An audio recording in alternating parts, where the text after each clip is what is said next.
Halo teman-teman, bertemu lagi nih dengan penyuluhan hukum dalam bentuk podcast Biko Huma, yang mana dapat teman-teman nikmati di akun YouTube Biko Huma, yaitu Biko Huma Unsut, dan dapat didengarkan di Spotify Biko Huma, yaitu Karpet Biru. Penyuluhan hukum ini merupakan program kerja dari Divisi Penelitian dan Pengembangan yang juga bekerja sama dengan Sekretaris Umum, yang mana penyuluhan hukum ini kami buat dalam bentuk podcast agar mudah dinikmati oleh teman-teman semua, terlebih di masa pandemi seperti ini. Sebelum terlalu jauh, izinkan saya memperkenalkan diri. Perkenalkan, nama saya Dian Utari, saya anggota Biko Huma Angkatan 25, dan saya berposisi sebagai bendahara umum. Pada kesempatan kali ini, saya akan memandu berjalannya podcast episode ke-11. Pada episode kali ini, saya ditemani oleh dua narasumber yang tidak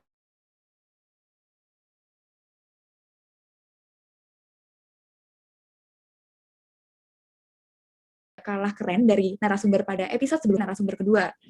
Sebelum kita berdiskusi terlalu jauh, saya mempersilahkan kepada kedua narasumber untuk memperkenalkan diri.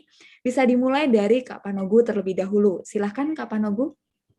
Terima kasih Kak Dian atas waktunya. Halo teman-teman, kenalkan saya Panogu. Saya di sini sebagai anggota Biko Huma dari divisi HKI. Terima kasih teman-teman atas waktunya. Baik, terima kasih Kak Panogu. Selanjutnya silakan Kak Amanda untuk memperkenalkan diri. Baik, terima kasih atas waktunya Kak Dian. Perkenalkan teman-teman, nama saya Amanda Cahaya Prabita. Saya anggota Biko Huma Angkatan 26 dan saya berposisi di Divisi Pidana dan juga Perdata. Baik, terima kasih Kak Panogu dan Kak Amanda atas perkenalan dirinya. Sekarang kita mulai berdiskusi. Nah, di sini saya ingin mengajak Kak Panogu dan Kak Amanda berdiskusi mengenai kasus Bank BRI yang digugat nasabah prioritas karena salah transfer. Persoalan ini bermula ketika terdapat transfer masuk kepada rekening tabungan milik Indah, yaitu seorang nasabah prioritas dari Bank BRI, pada 25 November 2019. Jumlah transferan ke rekening Indah ini tidak main-main, yaitu senilai 30 miliar rupiah.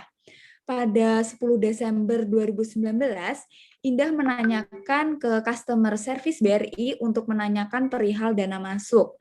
Dikarenakan dari pihak bank yang menyebutkan dan mengonfirmasi jika hal demikian ini tidak masalah dan benarkan adanya sejumlah uang masuk ke rekening Indah.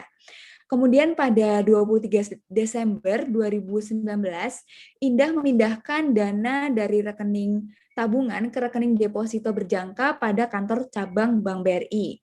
Setelah itu pada 24 Februari 2020, Indah memindahkan dana tersebut ke rekening BRI Syariah dan karena tidak terdapat klaim dari pihak BRI, ia menggunakan dana tersebut dalam berbagai transaksi selama 2019 hingga 2020.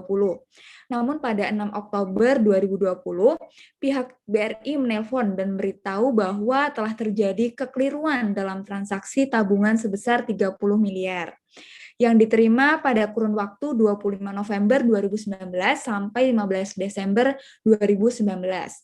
Kemudian BRI menghubungi Indah tanpa surat resmi dan hanya menyodorkan 2 lembar kertas HVS kosong tanpa diminta menulis kesanggupan untuk mengembalikan dana yang sudah masuk. Nah, karena kasus ini berkaitan dengan nasabah bank, di sini saya ingin menanyakan kepada narasumber kita yang pertama, yaitu Kak Panogu. Mungkin bisa dijelaskan, Kak, apa saja sih hak dan kewajiban nasabah? Silahkan, Kak Panogu. Terima kasih atas waktunya Kak Dian. Kebetulan saya ingin tanyakan, suara saya kedengeran kan ya? Iya, kedengeran, Kak. Oke, pertama paling dalam hal hak dan kewajiban dari nasabah itu mungkin ada dua perspektif nih teman-teman. Bisa kita lihat dari undang-undang PK dan juga perbankan pada umumnya. Kalau dalam PK itu kita bisa menganalogikan seperti ini, kayak misalnya nasabah itu dia itu konsumen dan bank itu ya penyedia jasa. Kalau misalkan ada hubungan hukum antara penyedia jasa dan konsumen pasti menimbulkan hak dan kewajiban. Terus yang kedua udah di perbankan pada umumnya. Di sini hak dan kewajiban dari seorang nasabah pertama haknya itu yang pertama mendapatkan layanan jasa yang diberikan oleh bank seperti fasilitas kartu ATM. Terus yang kedua, mendapatkan laporan atas transaksi yang dilakukan melalui bank. Yang ketiga, menuntut bank dalam hal terjadi pembocoran rahasia nasabah. Yang keempat, mendapatkan agunan kembali bila kredit yang dipinjam telah lunas. Yang kelima, mendapat jasa uang pelelangan dalam hal agunan dijual untuk lunasi kredit yang tidak dibayar. Yang keenam, serta berhak untuk mengetahui produk-produk apa saja yang ditawarkan oleh bank tersebut. Dan juga terkait dengan kewajiban dari nasabah. Yang pertama, mengisi dan menandatangani formulir yang telah disediakan oleh bank sesuai dengan layanan jasa yang diinginkan oleh calon nasabah.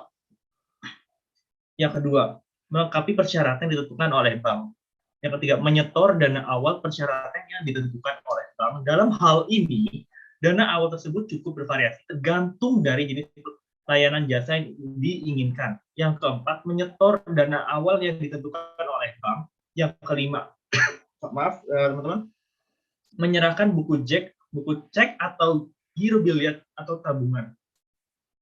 Mungkin cukup begitu dulu Kak Dia. Baik, terima kasih Kak Panogu atas penjelasannya. Selanjutnya saya ingin menanyakan nih Kak terkait prinsip-prinsip hukum perbankan.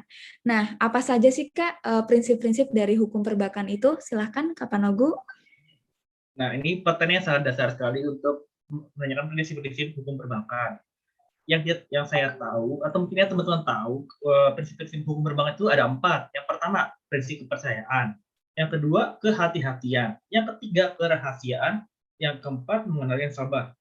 Dan ketika salah satu atau setiap dari prinsip ini dilanggar, pasti pun ada hukuman yang akan diterima. Misal, dalam kasus ini kan melanggar prinsip kehati-hatian. Makanya hukuman diterima itu sekitar 100 juta rupiah. Paling gitu sih, Kak Dia. Baik, terima kasih Kak Panogu.